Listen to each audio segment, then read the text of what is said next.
Hi అండి, నేను మీ Anitha. Welcome to our channel. ఈరోజు వీడియో వచ్చేసి సగ్గుబియ్యం వడల రెసిపీ అండి.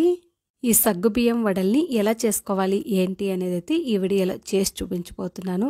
సగ్గుబియ్యం వడలు మనం మార్నింగ్ బ్రేక్ఫాస్ట్గా అయినా చేసుకోవచ్చు, లేదు అంటే ఈవినింగ్ స్నాక్ అయినా చేసుకోవచ్చు అనమాట. పిల్లలు స్కూల్ నుండి వచ్చాక ఈ విధంగా చేసి పెట్టామనుకోండి, పిల్లలు కూడా చాలా ఇష్టంగా తింటారు. టేస్ట్ అయితే చాలా అంటే చాలా బాగుంటాయండి. పైన క్రిస్పీగా, లోపల సాఫ్ట్గా. ఏదైనా గ్రీన్ చట్నీతో కానివ్వండి, లేదు అంటే ఈ విధంగా టమాటో సాస్తో సర్వ్ చేసుకున్నాం అనుకోండి, టేస్ట్ అయితే చాలా బాగుంటాయి అన్నమాట. ఫస్ట్గా వచ్చేసి ఒక బౌల్ అయితే తీసుకొని అందులో 1.5 కప్పు దాకా సగ్గుబియ్యం అయితే వేస్తున్నానండి. మనం ఏ కప్పుతో అయితే సగ్గుబియ్యం తీసుకున్నామో అదే కప్పుతో 1.5 కప్పుల దాకా వాటర్ అయితే వేసేసుకొని ఒక 5 గంటల సేపు అయితే నానబెట్టుకోవాలండి. చూడండి, సగ్గుబియ్యం అయితే పొడి పొడిగా ఎంత చక్కగా వచ్చాయో. మనం ఇందులో పల్లీలు కూడా వేసుకుంటున్నామండి. ఈ పల్లీలు వేసుకోవడం వల్ల వడల టేస్ట్ చాలా బాగుంటాయి. 1/2 కప్పు దాకా పల్లీలను అయితే తీసుకొని వేయించుకొని పొట్టు తీసి పెట్టుకున్నానండి. వీటిని ఒక మిక్సీ జార్లోకి వేసేసుకొని కొంచెం పలుకులుగా ఉండేటట్టు గ్రైండ్ చేసుకోవాలి. ఈ విధంగా గ్రైండ్ చేసుకుంటే సరిపోతుంది. ఇప్పుడైతే మనం నానబెట్టి పెట్టుకున్న సగ్గుబియ్యంలో ఈ పల్లీల పొడిని వేసేసుకొని ఇందులోనే సన్నగా తరిగి పెట్టుకున్న పచ్చిమిర్చి ముక్కలు కొద్దిగా కొత్తిమీర, అలాగే 1 స్పూన్ నిండా జీలకర్ర అయితే వేసుకోవాలి. 2 మీడియం సైజ్ పొటాటోస్ని అయితే ఈ విధంగా ఉడికించి పెట్టుకున్నాను. ఈ పొటాటోస్ మనకి దాదాపు 1/2 kg వరకు అయితే ఉంటాయి. ఇప్పుడైతే ఇందులో తగినంత సాల్ట్ అయితే వేసేసుకొని మనం ఉడికించి పెట్టుకున్న ఈ పొటాటోస్ని ఈ విధంగా వీడియోలో చూపిస్తున్నట్టుగా తురుముకోవాలి. మనం అలాగే చేత్తో నలుపుకున్నామనుకోండి, అది మనకి గడ్డల్లాగా వస్తుందన్నమాట. ఈ విధంగా తురిమేసుకున్నామనుకోండి, చక్కగా వస్తుంది. ఈ విధంగా తురుముకున్న తర్వాత ఇవన్నీ బాగా కలిసేటట్టు ఈ విధంగా అంతా బాగా కలుపుకోవాలి.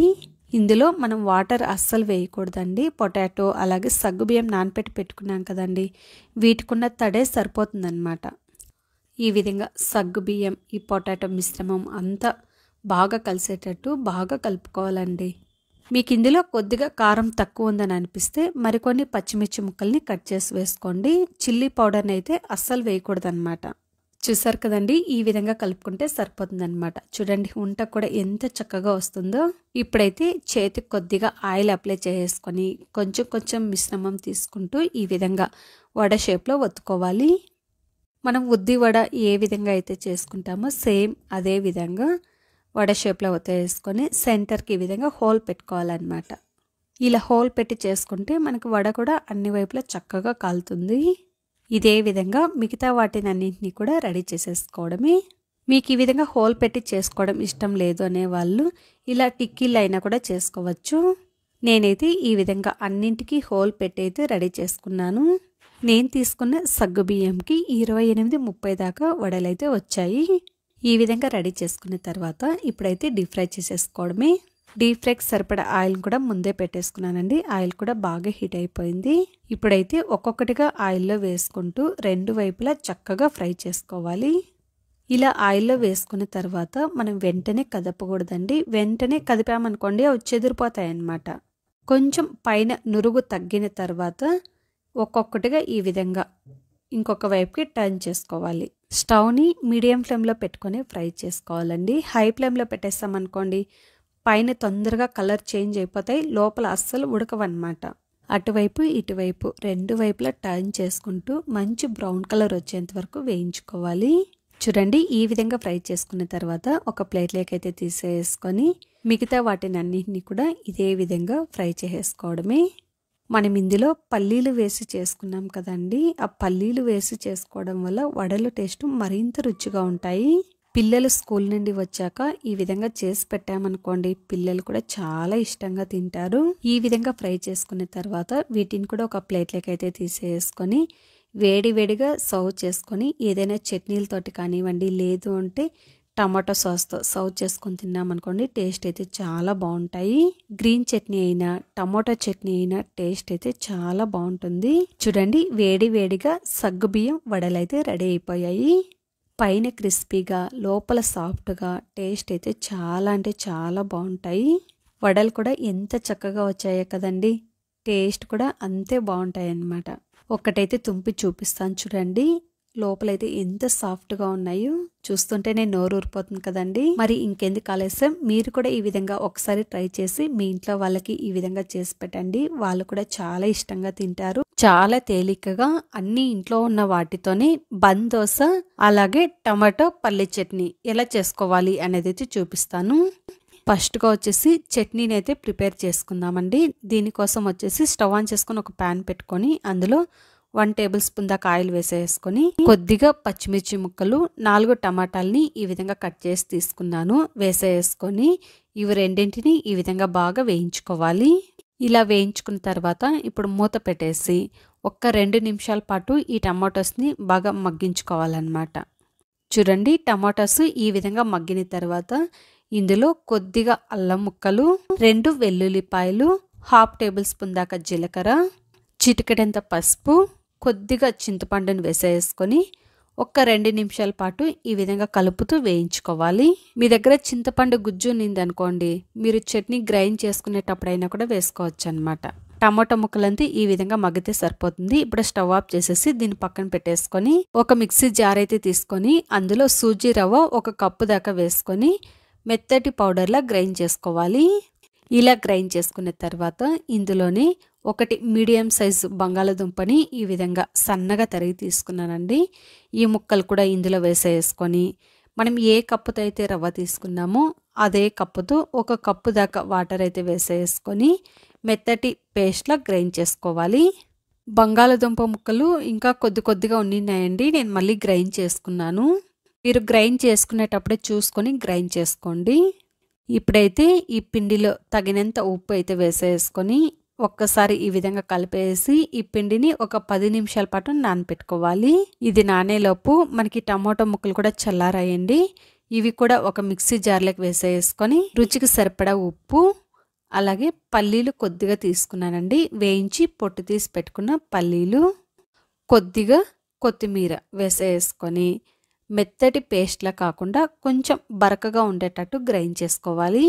చూడండి ఈ విధంగా కొంచెం బరకగా ఉండేటట్టు గ్రైండ్ చేసి తీసుకున్నాం అనుకోండి, టేస్ట్ అయితే చాలా బాగుంటుంది. ఇప్పుడైతే చూడండి నేను క్యారెట్, క్యాప్సికమ్, ఆనియన్, పచ్చిమిర్చి, టమాటా అన్నిటినీ ఈ విధంగా కట్ చేసి తీసుకున్నాను.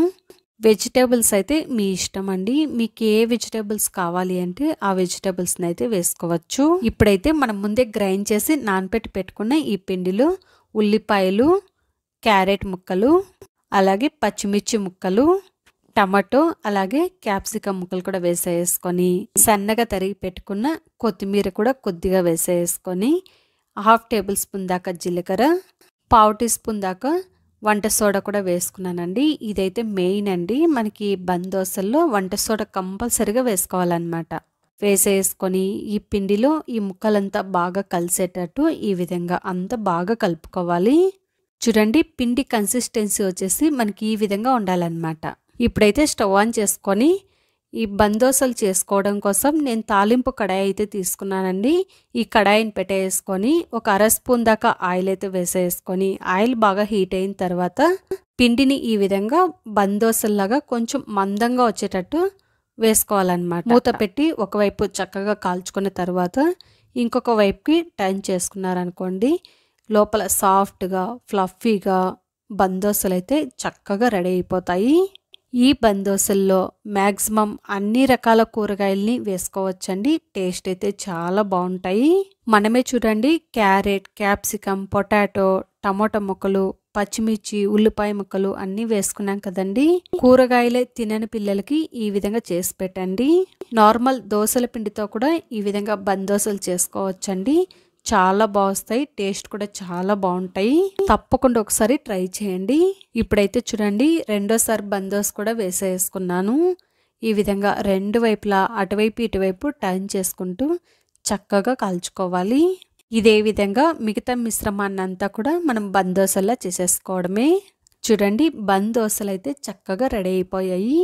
వేడి వేడిగా పల్లి టమాటా చట్నీతో సర్వ్ చేసుకున్నాం అనుకోండి, టేస్ట్ అయితే చాలా బాగుంటాయి. బన్ దోశలు అయితే చూడండి ఎంత చక్కగా వచ్చాయో, సాఫ్ట్గా ఫ్లఫీగా చాలా అంటే చాలా బాగా వచ్చాయి. అండ్ మాకి ఈ బన్ దోశలు ఇంత లావుగా ఇష్టం ఉండవు అని అనేవాళ్ళు ఇదే పిండితో కొంచెం పల్చగా సెట్ దోశలైనా వేసుకోవచ్చు, ఊతప్పలైనా కూడా వేసుకోవచ్చు. చాలా బాగుంటాయి. తప్పకుండా మీకు ఎలా నచ్చితే అలా ట్రై చేయండి. మీకు ఎలా ఇష్టమైతే అలా మీ పిల్లలకి నచ్చినట్టు తప్పకుండా ఒకసారి ట్రై చేయండి. చూడండి లోపల కూడా సాఫ్ట్గా ఫ్లఫీగా చాలా బాగా కుక్ అయ్యాయి. ఈ విధంగా తప్పకుండా ఒకసారి ట్రై చేయండి. ట్రై చేసి ఎలా వచ్చాయి ఏంటి అనేది అయితే నాతో కామెంట్ సెక్షన్లో షేర్ చేసుకోండి. అలాగే ఈ రెసిపీ కనుక మీకు నచ్చినట్టయితే లైక్ చేయండి, షేర్ చేయండి. మరిన్ని టేస్టీ రెసిపీస్ కోసం మా ఛానల్ని సబ్స్క్రైబ్ చేసుకోండి. అలాగే పక్కనున్న బెల్ ఐకాన్ని ప్రెస్ చేయండి. Thank you for watching. Bye అండి.